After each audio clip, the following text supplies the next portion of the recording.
ಮನೆಯಲ್ಲಿ ಹಂದಿನಾಯಿಗಳ ಥರ ಕಿತ್ತಾಡೋ ನಾವಿಬ್ರು ಫೋಟೋ ಬೂತ್ ಒಳಗಡೆ ಕುತ್ಕೊಂಡು ಒಬ್ರಿಗೊಬ್ರು ಮುದ್ದು ಕೊಡ್ತಾ ಇದೀವಿ. ಇದೆ ಇಲ್ಲೊಂದು ಸಮಸ್ಯೆ ಖಂಡಿತ ಇದೆ.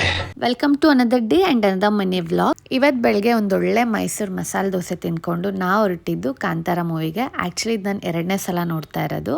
ಮೂವಿ ಮುಗಿಸ್ಕೊಂಡು ಎಕ್ಸಿಬಿಷನ್ಗೆ ಹೋಗೋಣ ಅಂತೇಳಿ ಅಂದ್ಕೊಂಡ್ವಿ. ಸೊ ಹಾಗಾಗಿ ಪ್ಯಾಲೇಸ್ ಗ್ರೌಂಡ್ ಹತ್ರ ನಡೀತಿರುವಂಥ ಎಕ್ಸಿಬಿಷನ್ಗೆ ಬಂದ್ವಿ. ನಾನು ಎಷ್ಟೇ ಟ್ರೈ ಮಾಡಿದ್ರು ಪ್ಯಾಲೇಸ್ ಫ್ರೆಂಡ್ಗೆ ಇದ್ದು ಒಂದು ವಿಡಿಯೋ ಕ್ಲಿಪ್ಪಿಂಗ್ ತೊಗೊಳಕ್ಕೆ ಆಗಲ್ಲ. ಬಟ್ ಎಕ್ಸಿಬಿಷನ್ ಗ್ರೌಂಡ್ದು ತೊಗೊಂಡಿದ್ದೀನಿ. ಮೈಸೂರು ಎಕ್ಸಿಬಿಷನ್ದು ಟಿಕೆಟ್ ಪ್ರೈಸ್ ಬಂದು 40 ರೂಪೀಸ್ ಪರ್ ಹೆಡ್.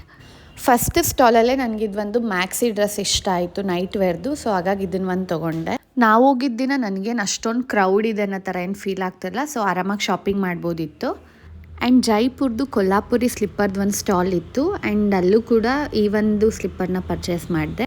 ಈ ಸ್ಟಾಲ್ ಪಕ್ಕನೇ ಒಂದು ಬ್ಯಾಕ್ ಕೇಸಸ್ದು ಸ್ಟಾಲ್ ಇದೆ. ಇವ್ರ ಹತ್ರ ತುಂಬ ಚೆನ್ನಾಗಿದೆ, ಕಲೆಕ್ಷನ್ಸ್ ಎಲ್ಲ ಸ್ವಲ್ಪ ಯೂನಿಕ್ ಆಗಿದೆ. ನೀವು ಸ್ವಲ್ಪ ಬಾರ್ಗೇನ್ ಮಾಡಬೇಕಷ್ಟೆ.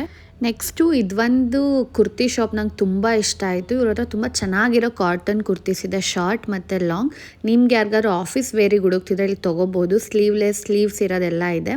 ನಾನು ಒಂದಷ್ಟು ಶಾರ್ಟ್ ಕುರ್ತೀಸ್ ಮತ್ತು ಲಾಂಗ್ ಕುರ್ತೀಸ್ ಎಲ್ಲ ಪರ್ಚೇಸ್ ಮಾಡಿದೆ. ಎಕ್ಸಿಬಿಷನಲ್ಲಿ ಈ ಥರ ಸ್ಟಾಲ್ಸ್ ಜೊತೆ ಗವರ್ನಮೆಂಟ್ ಮತ್ತು ಕಲ್ಚರಲ್ ಪೆವಿಲಿಯಾನ್ಸ್ ಕೂಡ ಶೋಕೇಸ್ ಮಾಡ್ತಿರ್ತಾರೆ. ಅದನ್ನು ಕೂಡ ನೀವು ವಿಸಿಟ್ ಮಾಡ್ಬೋದು. ಅದರಲ್ಲಿ ನನಗೆ ತುಂಬ ಇಷ್ಟ ಆಗಿದ್ದು ಈವನ್ KSRTCದು ಪೆವಿಲಿಯಾನ್. ಇದೆಷ್ಟು ಚೆನ್ನಾಗಿತ್ತು ಅಂತಂದರೆ ಇರುವಂಥ ಎಲ್ಲ ಡಿಫ್ರೆಂಟ್ ಬಸ್ಸಸ್ನು ಶೋಕೇಸ್ ಮಾಡಿದ್ರು. ತುಂಬ ರಿಯಲಿಸ್ಟಿಕ್ ಆಗಿತ್ತು. ಇನ್ನೇನು ಹೊರಡಬೇಕಿತ್ತು ಅಷ್ಟರಲ್ಲಿ ನನ್ನ ತಂಗಿ ನಾವು ಕೂಡ ಫೋಟೋ ಬೂತಲ್ಲಿ ಪಿಕ್ಚರ್ಸ್ ತೊಗೊಳ್ಳೋಣ ಅಂದ್ಲು. ಸೊ ನಾವು ಕೂಡ ಟ್ರೈ ಮಾಡಿದ್ವಿ. 150 ರೂಪೀಸ್ ಚಾರ್ಜ್ ಮಾಡ್ತಾರೆ. ಹಾರ್ಡ್ ಕಾಪಿ ಕೊಡ್ತಾರೆ, 2 ಪ್ರಿಂಟ್ಸ್ ಮತ್ತು ಡ್ರೈವಲ್ಲಿ ನಿಮಗೆ ವಿಡಿಯೋ ಕ್ಲಿಪ್ಪಿಂಗ್ ಕೂಡ ಕಳಿಸ್ಕೊಡ್ತಾರೆ. ಇದಾಗಿತ್ತು ಇವತ್ತಿನ ಮಿನಿ ವ್ಲಾಗ್. ನೀವು ಒಂದ್ಸಲ ವಿಸಿಟ್ ಮಾಡಿ. And thanks for watching.